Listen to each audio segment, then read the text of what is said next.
La filosofía no es necesariamente sobre temas abstractos y ajenos a nuestra vida cotidiana. Eso Martin Oppenheim lo ha demostrado en su obra, donde hasta Jim Morrison tiene lugar. Y en su escritura, Oppenheim siempre se preocupa por dejar espacio para la reflexión de cada lector. Hola Martín, ¿cómo estás? Hola, ¿qué tal? ¿Cómo vas? Bien, gracias. Quédate sentado, por favor. Gracias por venir a juntarte conmigo a la plaza. Un gusto.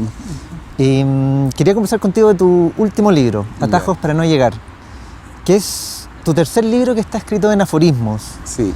Y que podríamos definir los aforismos como reflexiones breves, a veces de unas pocas palabras. Son mitad poesía y mitad filosofía. ¿Por qué te acomoda el aforismo como modo de expresión?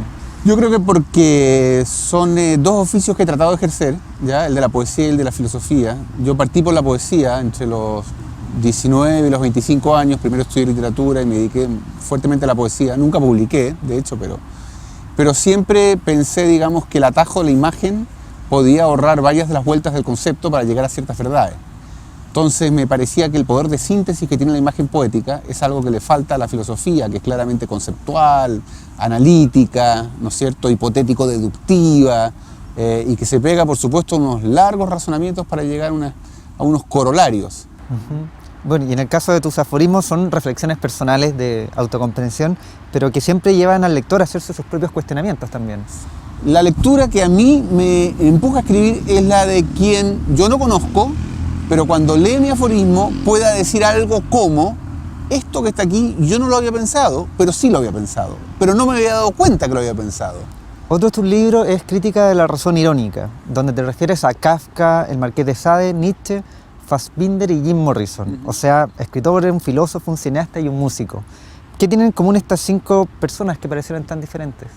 Bueno, tienen primero en común que fueron personajes un poco desviados de la norma, ¿ya? Que vivieron como ovejas negras, pero que desde un lugar muy descentrado, muy fuera de la norma, ya sea en la reflexión filosófica, en la literatura, en la música o en el cine, de alguna manera eran un espejo deformado de la realidad de la norma, pero un espejo deformado en el cual uno veía la dimensión más patológica de la norma. Es decir, a través de lo que ellos pudieron presentar como patologías propias o como situaciones extremas de sí mismos, mostraban que la realidad no era tan normal como pretendía ser. La filosofía entonces pareciera no tener los límites estrictos. Todo puede ser materia de la filosofía, el cine, la música, la literatura y hasta la propia existencia. Sí, es muy, yo creo, propio del filósofo de hoy bajar a la ciudad, volver a ser un filósofo de la ciudad, pero no al estilo de Sócrates, que en el mercado, en el ágora, trataba de tomar distancia y reflexionar sobre los universales, sino más bien el que en la ciudad quiere reflexionar sobre la contingencia. Lo hace, qué sé yo, Sabater, por ejemplo, en España, lo hace Zizek, y creo que ese es el gran desafío. Yo creo que el gran desafío es salir de la academia, sumergirse en la contingencia, no pretender verdades absolutas, pero sí funcionar inductivamente desde el caso, desde el fenómeno concreto, ¿no es cierto?, poder reflexionar y poder hacer una reflexión que los demás la sientan como válida y como interesante. Uno de tus libros, Martín, se llama El mundo del dinero. Y bueno, la economía y el desarrollo de América Latina han sido preocupaciones importantes para ti. ¿Qué conclusiones filosóficas sacaste de tu investigación sobre el dinero? Bueno, yo básicamente partí de una evidencia que estamos muy regidos por el dinero en nuestra vida y que no es solo un medio de intercambio para facilitar nuestro consumo, ¿no es cierto?, sino que es mucho más que eso el dinero. Yo diría que hay una especie de creciente devenir abstracto de la vida, porque el dinero que manejamos es precisamente un principio abstracto contra el cual se miden todos los objetos concretos. Y ese devenir abstracto, cuando uno lo ve en la historia, se da cuenta como el dinero en primer lugar eran objetos que se cotejaban entre sí, luego fue oro, luego fue papel moneda y luego fueron bits, ¿no? O sea, ya fue un devenir virtual del dinero.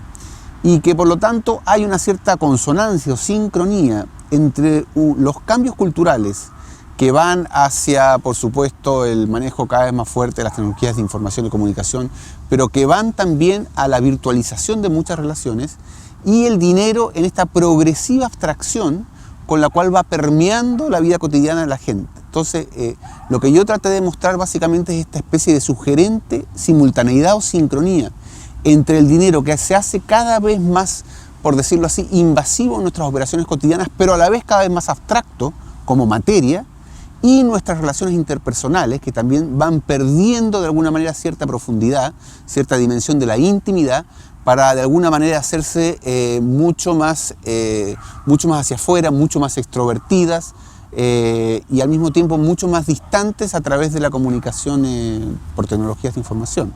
Muchas gracias por la conversación. Ok, No te interrumpo más. Bueno, ok, gracias.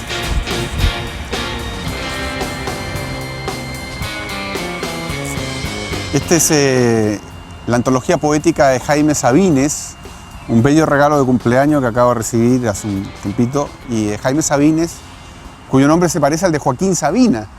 Y tiene algo que ver en el sentido de que, así como Sabina es el trovador de una generación, Sabines puede ser un poeta de la generación, una generación que lo leyó mucho en los años 70, en los años 80, Sabines ya murió, y es un poeta puro, es un poeta de a pie, y por eso me gusta.